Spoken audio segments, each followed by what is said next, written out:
Tédio é um sentimento que se aproxima da sensação de se estar morto. E isso era o que ele sentia enquanto rodava a rodinha do mouse, que ele bem sabia se chamava scroll, mas preferia mesmo o termo rodinha do mouse, subindo e descendo pelas mesmas páginas de internet de sempre, esperando que algo diferente aparecesse na tela. Assim era o seu dia, geralmente nada diferente do que era a sua noite. Estava há tanto tempo fazendo a mesma coisa que nada mais o surpreendia de novo. Nada era novidade e tudo era tão ruim, tão continuamente ruim, que ser um cara com muitas esperanças era quase que um atestado de alienação.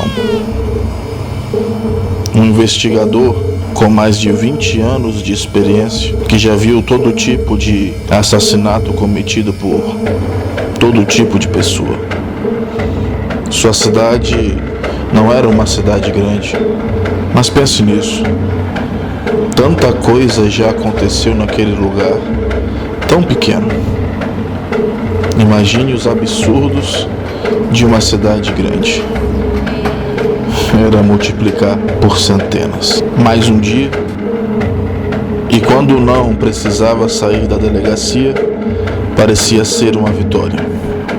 Parecia que, pelo menos naquele dia, alguém em algum lugar teve piedade daquela terra maldita. Quando precisava se deslocar até o local de um assassinato, a sua expressão sempre neutra, quase sempre criava uma sensação esquisita nos novatos, fossem eles policiais do apoio ou qualquer outro tipo de profissional envolvido. Não que a morte não lhe causasse nada, causava asco, desejo de trazer o assassino à justiça, mas era uma máscara comum demais, a da tristeza, a da indiferença, a da fúria.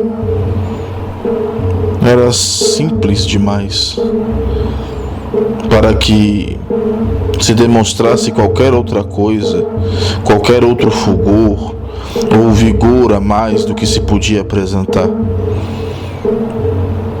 A verdade era que ele tinha apenas que solucionar o caso que aparecesse para ele. Os que questionavam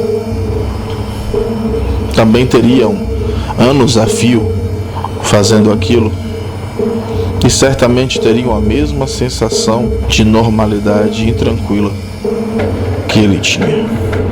Era o 7º cochilo que ele tirava no seu turno. Pelas suas contas, tendo as horas que faltavam para ele terminar, seriam mais uns 4 cochilos, se nada acontecesse. E ele torcia para isso. Fingia não notar os outros rindo dos seus roncos, mas, de certa forma, se divertia com isso. Mostrar o tédio era engraçado. E como o tédio o avassalava por dentro. Um chamado em seu rádio tinha acontecido. Alguém colocou as mangas de fora. Pegou o seu distintivo, que deixava dentro da gaveta em sua mesa, junto de sua arma carregada, mas pouco usada, como ele mesmo preferia que fosse. Não era do seu setor de polícia trabalhar diretamente com os confrontos, e ele não se sentia nem um pouco mal com isso. Levantou-se estalando as costas e, com um suspiro, foi em direção à sua viatura. Se deslocou para o local não tão rapidamente quanto os outros. Mas corpos não têm pressa, pensava ele. Assassinos fogem e depois aparecem, deixando suas brechas soltas. Mas ao chegar naquela cena de crime, sentiu como se tivesse chegado em um ambiente mais respeitoso e pesado que o comum. Não havia seriedade habitual. Havia sim um silêncio sepulcral, autoimposto, uma mescla de religiosidade e obscenidade no mesmo tempo.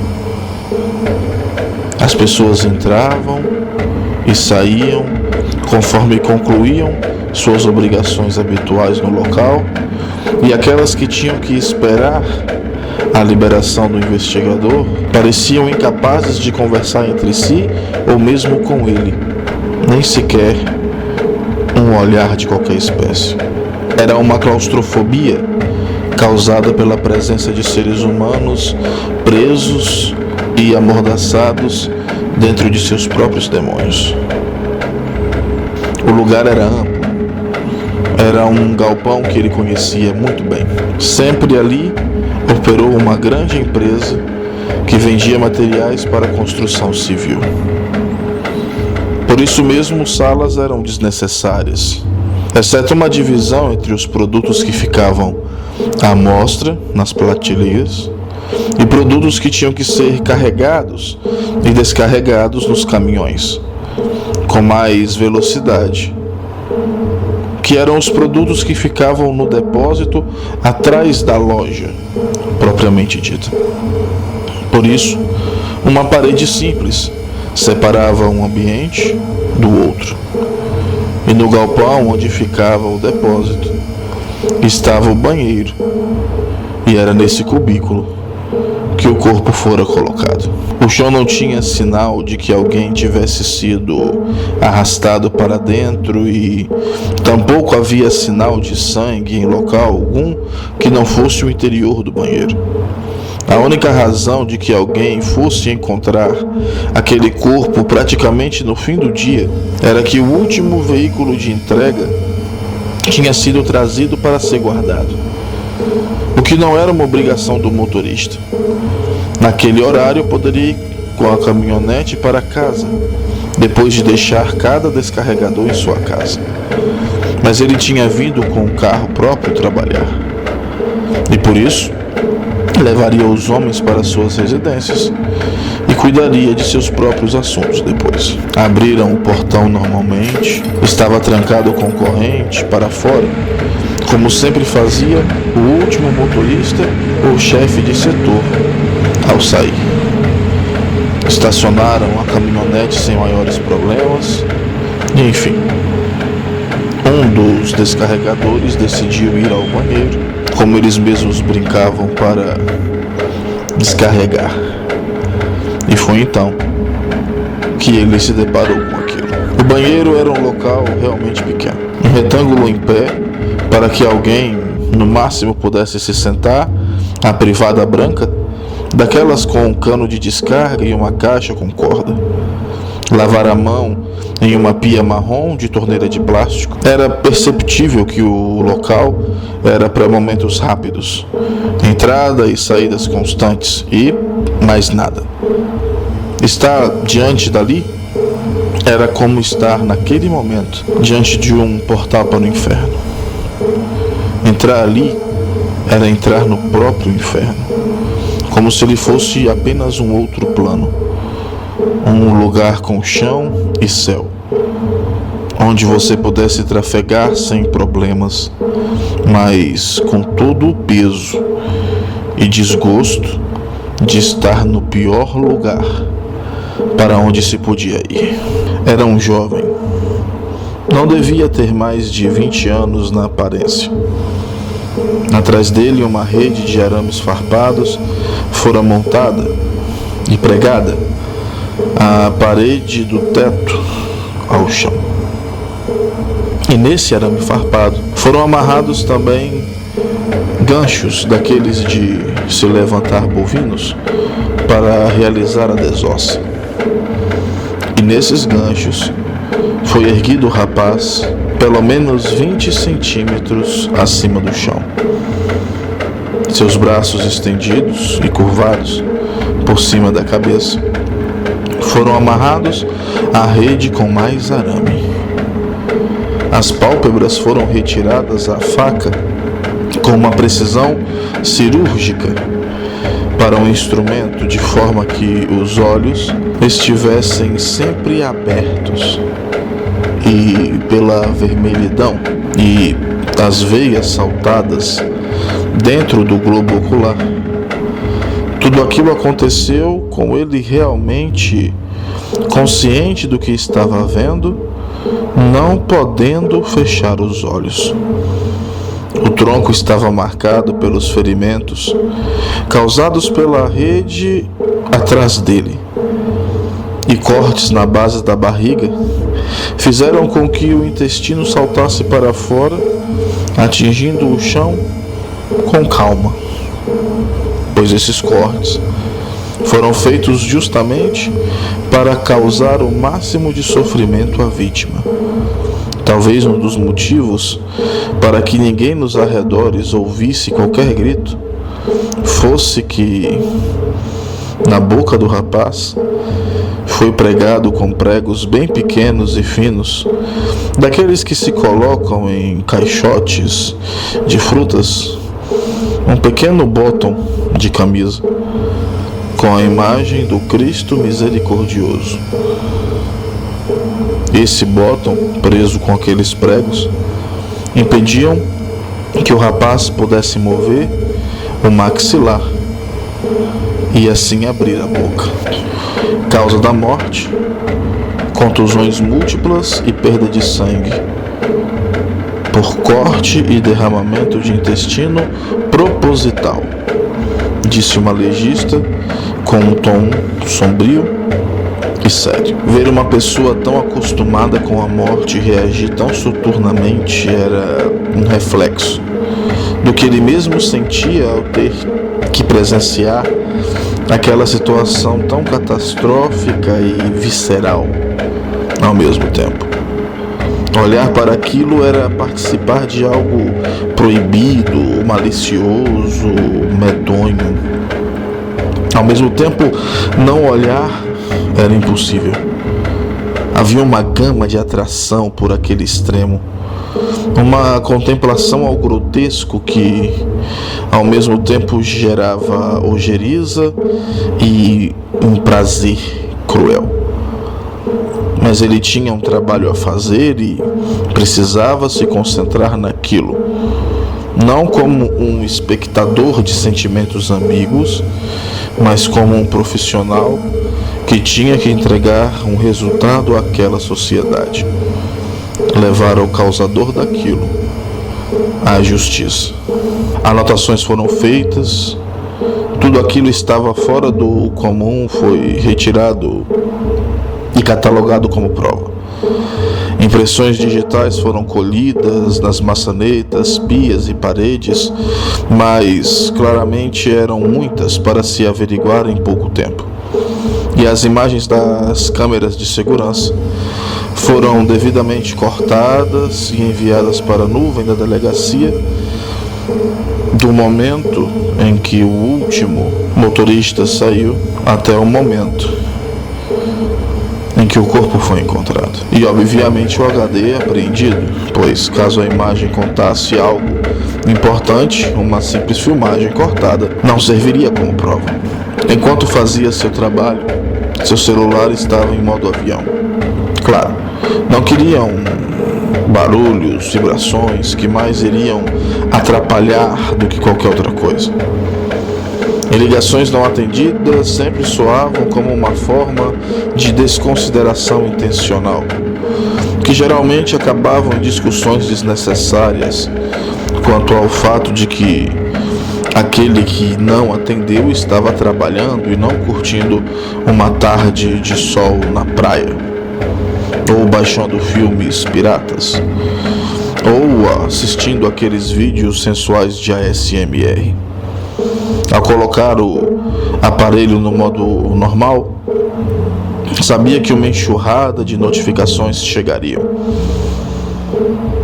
Não era comum isso acontecer, porque ele participava de poucos grupos e quase não adicionava ninguém ao seu telefone, justamente para que as outras pessoas não fizessem o mesmo com ele, não tivessem a foto do seu perfil nos mensageiros, e isso facilitaria quando quisesse ignorar alguém que lhe mandara uma mensagem informando que tinha mudado de número ou buscando 1001 formas de se iniciar uma conversa.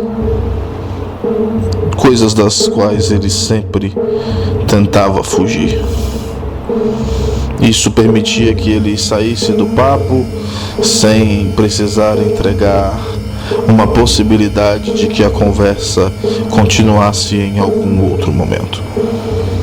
Na verdade, as conversas eram absolutamente desnecessárias, fosse em qual esfera elas fossem. Durante a viagem de volta, 2 ou mais vezes enquanto dirigia, foi surpreendido por aquela visão medonha do rapaz naquele estado diante do vidro e depois no banco de trás da viatura, como que querendo acompanhar aquele que iria investigar a pessoa ou pessoas que puderam ter cometido aquele ato covarde e sem explicação.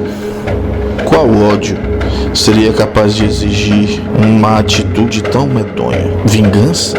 Mas que ato uma pessoa poderia cometer frente a outra para que uma ação daquela qualidade fosse impelida contra um ser humano, por pior que ele fosse? Não que a cena retirasse a humanidade da vítima. Sua dor ainda tinha aspecto humano. Sua prisão de arame e ganchos mostrava que ele ainda tinha carne e sangue e que era tão urgente quanto o próprio policial. Não justificava na mente daquele homem ter assistido o que ele assistiu, aquela cena estática, porque alguém tinha que morrer daquele jeito. Era um motivo religioso, um motivo de ódio, outra coisa ainda mais pitoresca. Claro que tudo aquilo tinha que ser mantido no mais absoluto segredo. Mas é claro, as pessoas chegaram primeiro, não resistiram em ver o defunto.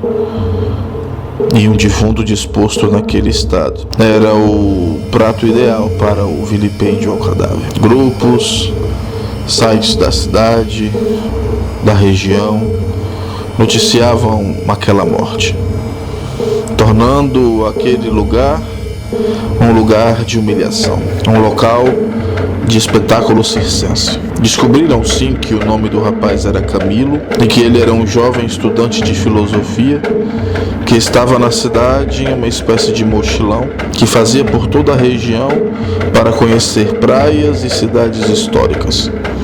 Por ser um mochilão, ele dormia em qualquer lugar, principalmente porque naqueles dias ele estava sem dinheiro algum. E isso o tornava realmente um alvo fácil, fosse quem fosse que o tivesse atacado. E claro que essa situação também colocou o rapaz entre os queridos da cidade. Geralmente tem a população adotando um maluco, na opinião do detetive. Um bêbado, um mendigo, ou um rapaz como esse eram sempre um objeto de atenção, solidariedade falsa daqueles que simplesmente querem alguém estrambótico para se sentirem bem ao ajudar, ficando em paz com suas consciências, como os anjos de candura que tensionavam sempre ser, fingindo seus personagens caricatos de bondade inexistente. Decidiu ficar na delegacia depois do seu turno. Tinha um sofá ali que ele gostava pra caramba e, desde que se separou de sua falecida ex-mulher, ele gostava daquele lugarzinho, ficando ali sempre que podia.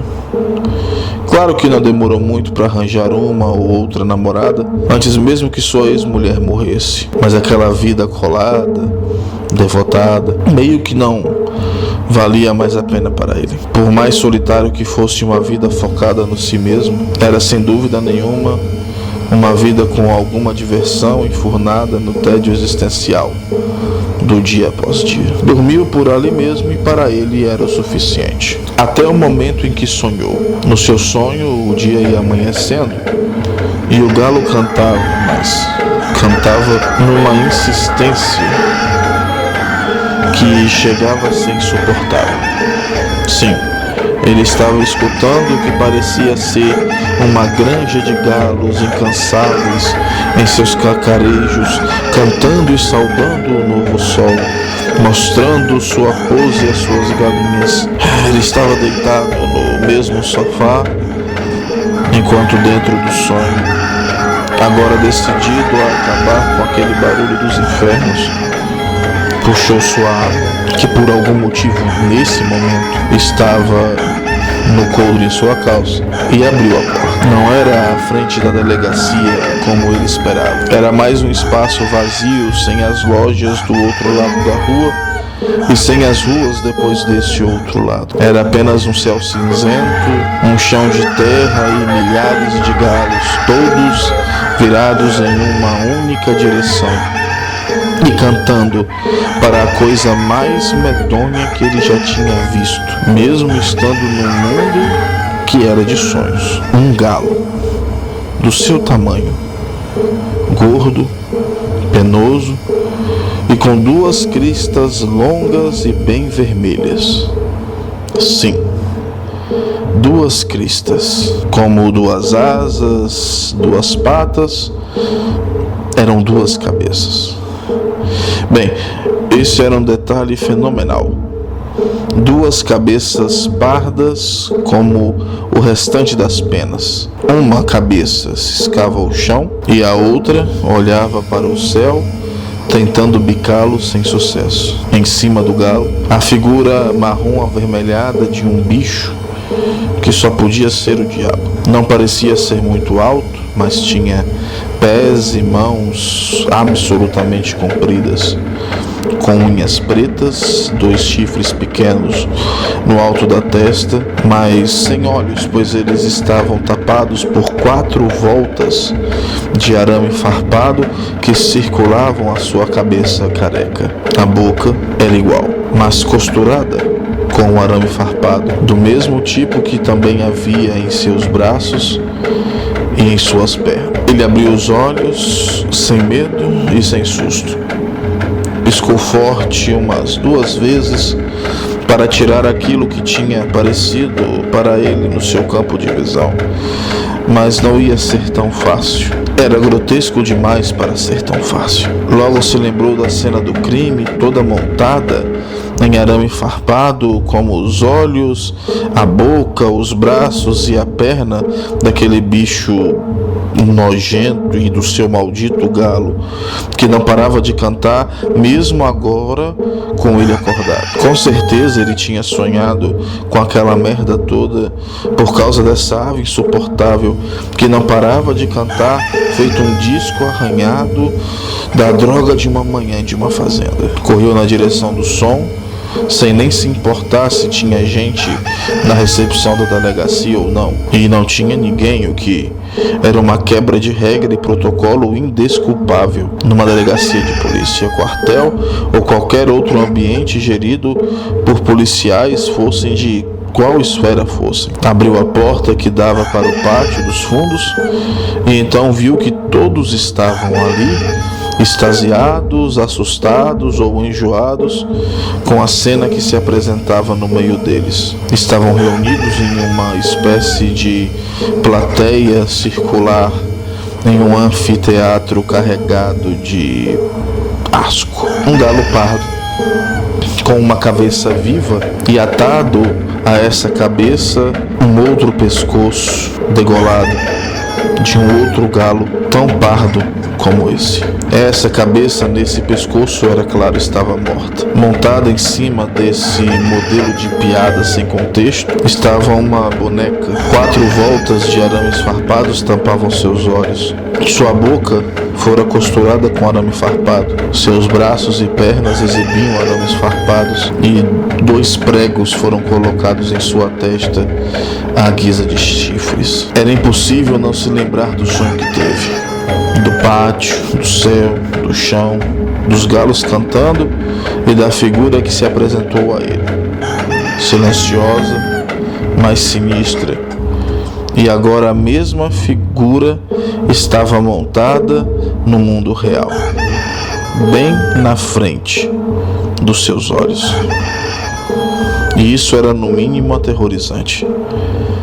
Aquele pátio que vivia cheio de animais das mais variadas espécies, principalmente roedores e felinos, pela quantidade exorbitante de carros, motos e outras coisas que eram abandonados há décadas ali, sem destino algum, que viu tantas vezes o assassinato e a violência em um motim ou em uma fuga menos elaborada e mais violenta. Fora aquele galo cantante, montado por aquela boneca de plástico que tomou seu coração, criando nele uma chaga profunda e extensa, que apenas o medo e o pavor estavam conseguindo preencher aos poucos, cada vez mais, enquanto olhava para aquilo. Não se importando o que ia dizer a vizinhança, ele simplesmente gritou para que todos se afastassem. Puxou a arma de um colega e deu 3 tiros no galo, no seu modo de invocar a Trindade, dando fim àquele mal. Os 3 tiros calaram e fizeram o animal cair e parar de balançar, procurando o seu nada existencial a fazer.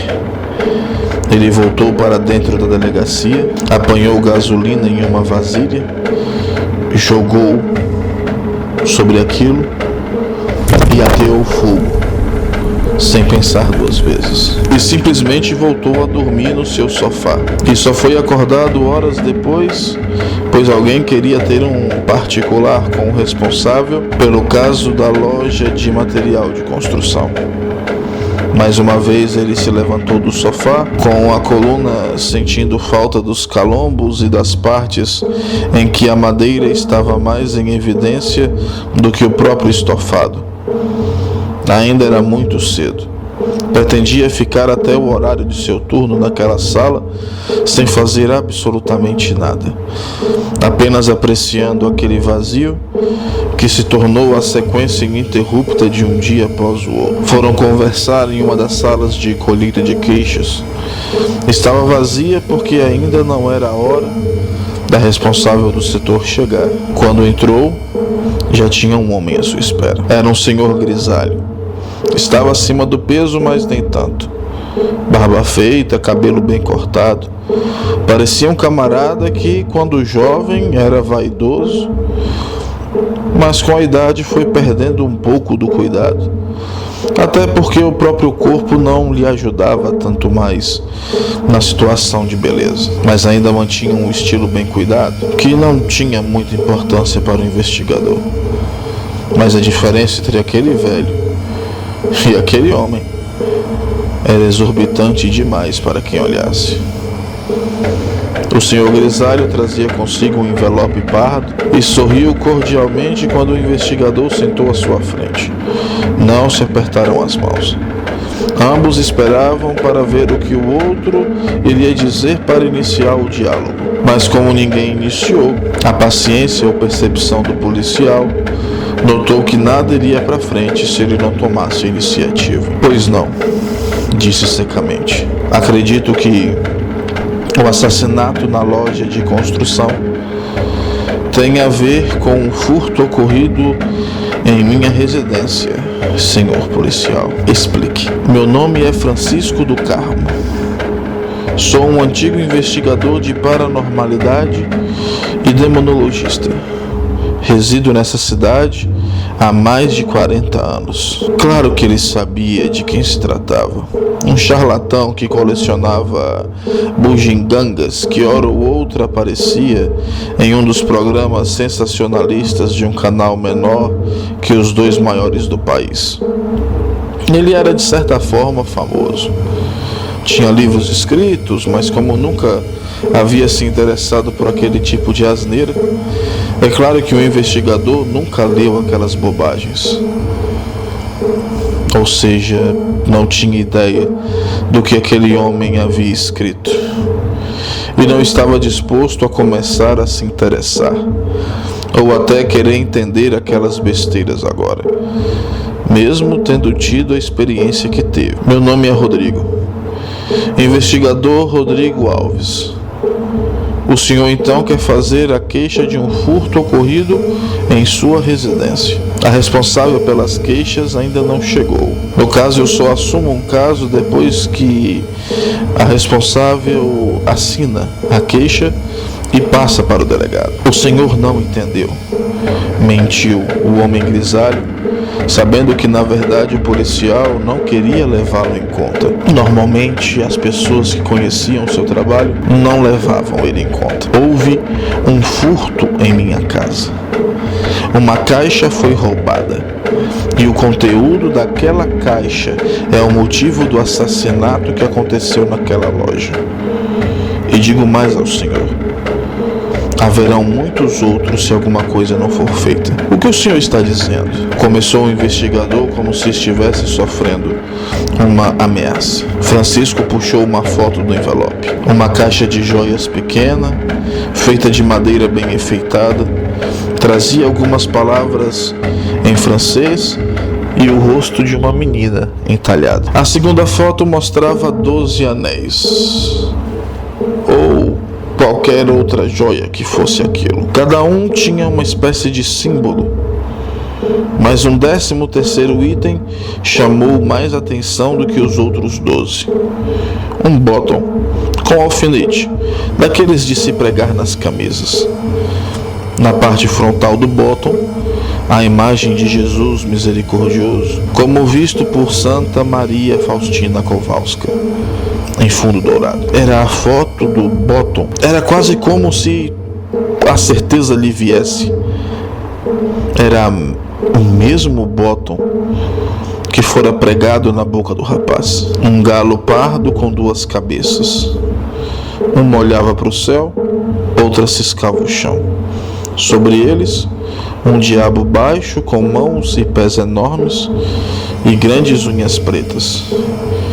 Arame farpado em volta da cabeça tampando os olhos, boca costurada com mais arame farpado, assim como nos braços e nas pernas. O grisalho notou a expressão do investigador e quando viu seus olhos cravados nele, após a última foto, sabia que tinha daquele policial toda a atenção que ele precisava para contar o seu caso.